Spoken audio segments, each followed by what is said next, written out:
You better let you know. That's how I do. We anyway. We back with Shelli. We just talking. I got my boy now in the car. I got my son. He in here. He chilling. Hey. What you said, bro? Oh, my bad, bro. Nobody talking to you though, really. Like, chill. Anyways, got my boy in the car. We talking to Shelli. Everything is live. What's up? Okay, so what was we saying before we got it kind of cut off? What was it? Do you remember the last thing you were saying? Talking about? No, you didn't even start yet. Oh, we didn't even start yet. You asked me my complexion. Your complexion.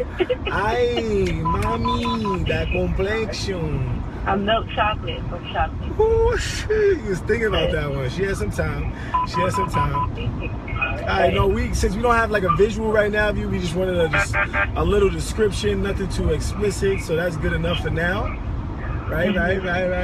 So now we're just gonna have a regular conversation about just everyday thing, right? As I'm going to pick up my son, so she's in the laundromat, busting down the laundry, so y'all know when y'all hear the stuff in the back, she's in laundromat, getting that money, cha-ching. Well, this is just my question. Are females seeking attention when they have these shorts that can see the start of their butt? On the bottom? When they're that short. So but how much attention do you want? Like, why do you have to do that to get a person? Why do you feel like you have to do that? Here's what you don't realize. The attention ain't just for you. Like, there's so many females out here right now that they don't even want to do it. Like, they trying to catch the attention of another female. Really? You know what I mean?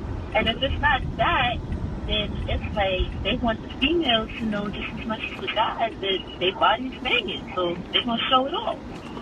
If that's the only asset they feel like they really have, unfortunately. So is that like with females? I have a question. So is that like with females with big breasts, or they're like that's all they have? They don't have a butt, or is that like a girl with a big butt but don't have breasts? Is that so they use what they have? I feel like unfortunately some females really don't know their own worth, so whatever people constantly tell them is beautiful about them, that's what they focus on.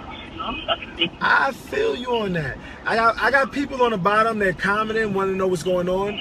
This is the Rain Check Show. You guys are now tuning into the Rain Check Show. So Shelli, sometimes I may come in between and tell them about the Rain Check Show because I need everybody to understand what this is about. It's about opinions and just seeing and knowing what, like, to build our community into a better place. So it's not just like saying bad things, just saying it and just trying to get it out. Because maybe we could talk about that, and maybe that doesn't have to be the biggest part of your life, about being so like self-centered in a sense. You know what I mean? Right. So I feel like some girls, like, they're not told they're smart. They're not told that they have assets you could really value. They're told their body looks like. That's what they keep hearing guys talk about. Females comment on. So they feel like that's their biggest asset. You good, girl. You better stop playing. You good, girl. You good. You better preach. You better preach to them. Nah, that's real though. That's real though. That is real though. But that's what I think. Yeah. But my thing is, like, I feel like a person needs to get to really love themselves and really say their story, because when you say your story out loud, it's different than saying it in your head. You really start to like feel it and understand it, and you learn to deal with it, because there's mad people that's out there that's just like you. So it's like, or somewhat in the same situation. So I like to talk about stuff like that. So we bring on Shelli, and we talking about everything, if in or but. So if like we get into a question and she may not want to answer that question, then listen. We're gonna keep it real. Yeah, we're gonna keep it real. We're gonna keep it real, but we got the rain check. Let me get a rain check on that one, because you might need to think real quick before you go into that one.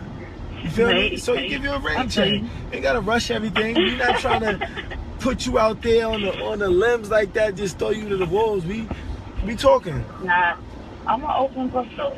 Go ahead. All right, cool. So we just gonna start off me and Shelli, I was working as a substitute teacher, and she used to work in I used to work in the school she was working for as a teacher. But what kind of teacher are you?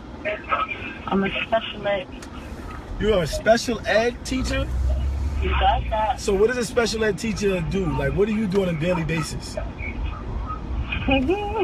Talk to me. Tell me about it. I mean, Tell me about it. You do the same thing a regular teacher does, except that you work with kids that have severe disabilities. Stop right there. Stop right there, right? Yeah. You see how your first response to that question was like what regular people do? Like, that's so crazy. People. Yeah, but I know they are, but a lot of people look at mentally challenged people like they're different. That's why when I see them on the street and they want to do certain things, I just talk to them regular because they know better. They just want to like act out sometimes because they want attention too, like regular people. You know what I'm saying? I mean, one thing I've learned though in my career, the majority of kids I deal with are learning disabled or behavioral, emotional disorders.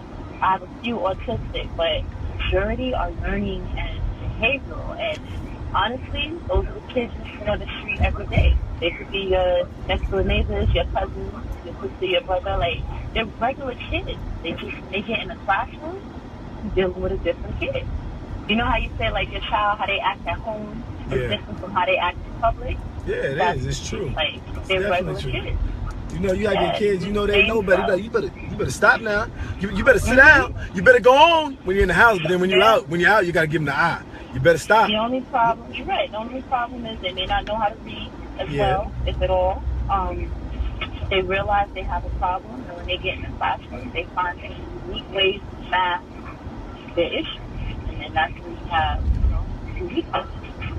So I want to know, like, when they have these issues, like, are you guys able to like help in some issues? Like, can you like kind of give an example of an issue that happened or something that happened? It doesn't have to be nothing extreme. It could be something very little about just, no names or anything. Just, just saying, just talking about it. Like, I mean, for example, in our particular setting in Corona, right? You have kids that come in and they may come in with very low language skills, right? And so their reading levels are at, say, a first or second grade level, but they're in the 8th grade. Okay, so they already know that. So they come in, and because they can't follow what everybody else is doing, they immediately have behavior issues. They're immediately trying to find, other things to do. They're bored, or they just can't handle the work. So it's for us as teachers to see that, realize they have a need, be able to pull them out, and find other ways to get the information to them. So backtrack, work with them one-on-one, read it for them or whatever you need to do, but you got to figure out what the issues are and then address it. You know what I think is really good about a lot of special ed teachers?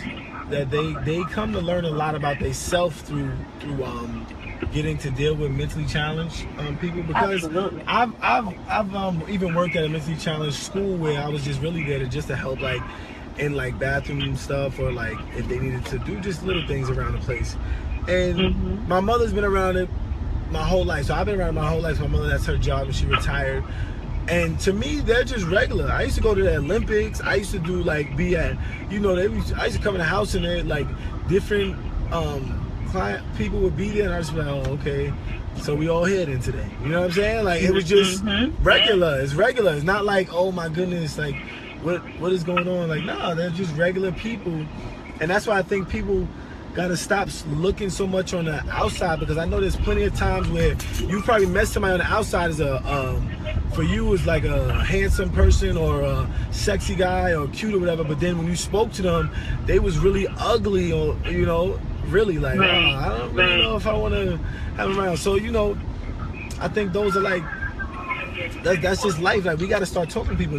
I feel like if you have a question about somebody, you should be so comfortable in yourself and being able to be respectful. You should like just go up to them humble and just like ask a question, but nothing too out of the box, but just trying to understand on a more like, I want to get to know, because I like how people are living around here. I like this neighborhood, and I just want to understand people, and it's not a bad thing to want to understand rather than fear. I mean, the thing is, though, I feel like regular teachers that teach students without so used to being able to say to a kid, okay, stop talking, and that kid actually stop talking, or don't expect certain behaviors in classroom to succeed with a child with disabilities. Like, I've worked on the high school level, and I'll be honest with you, kids, they know how to test you. You know what I'm saying? Like, yeah, they do. They definitely do. They definitely do. Yeah, they want. That's why I can't do the high school, because I love it. I know. You know I couldn't do it. I like high school sports. I love the sports. I can do. You know sports. what it is? You know what it is about high school that I really love?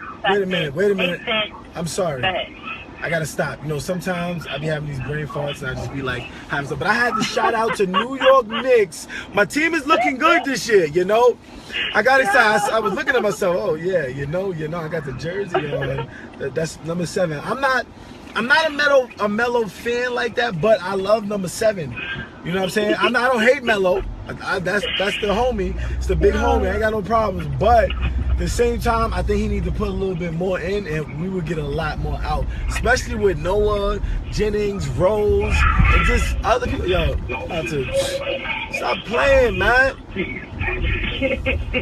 But anyways, okay. Oh, you remember what you was gonna say, right? Because I forgot. Yeah. I got excited and stuff. You know what I mean? For a second. You know what it's? I'm telling you, it's real. It's all real. All right, go ahead. You want me to go ahead? Yeah. Wait.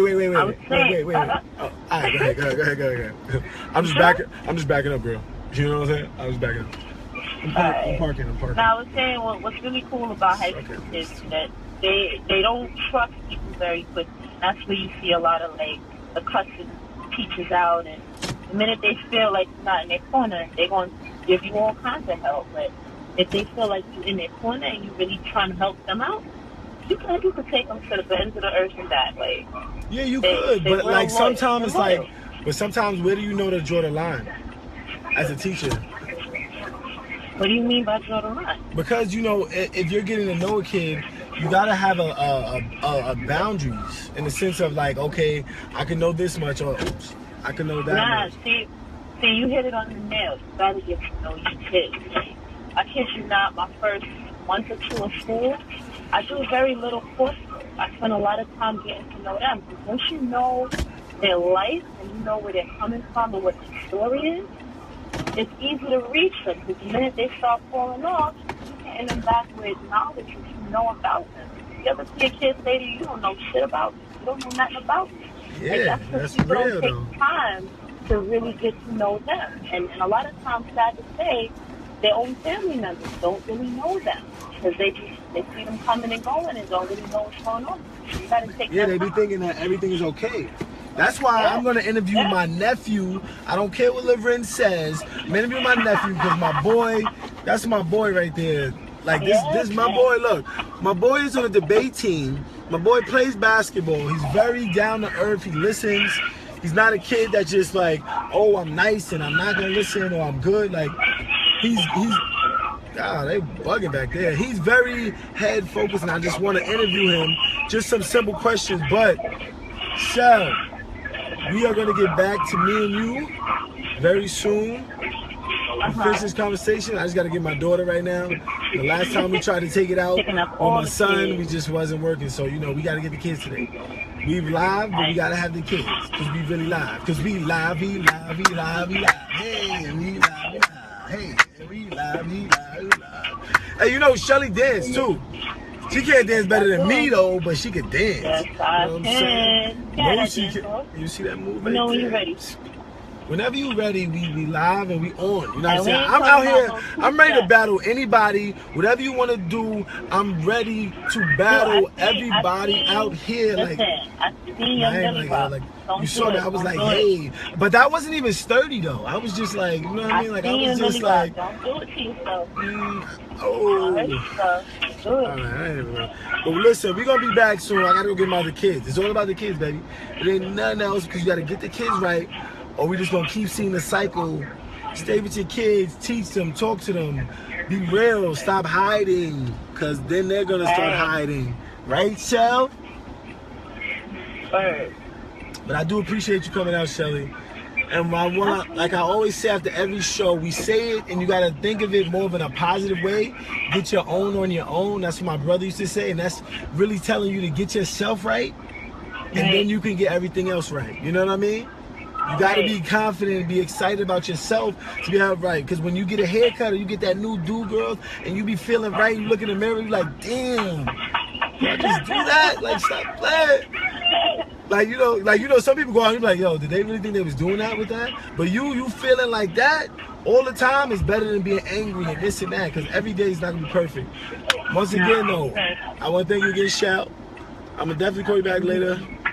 Thank you for having me. And finish washing your clothes, all right? Use the soap this time, all right? Use the soap. I'm kidding.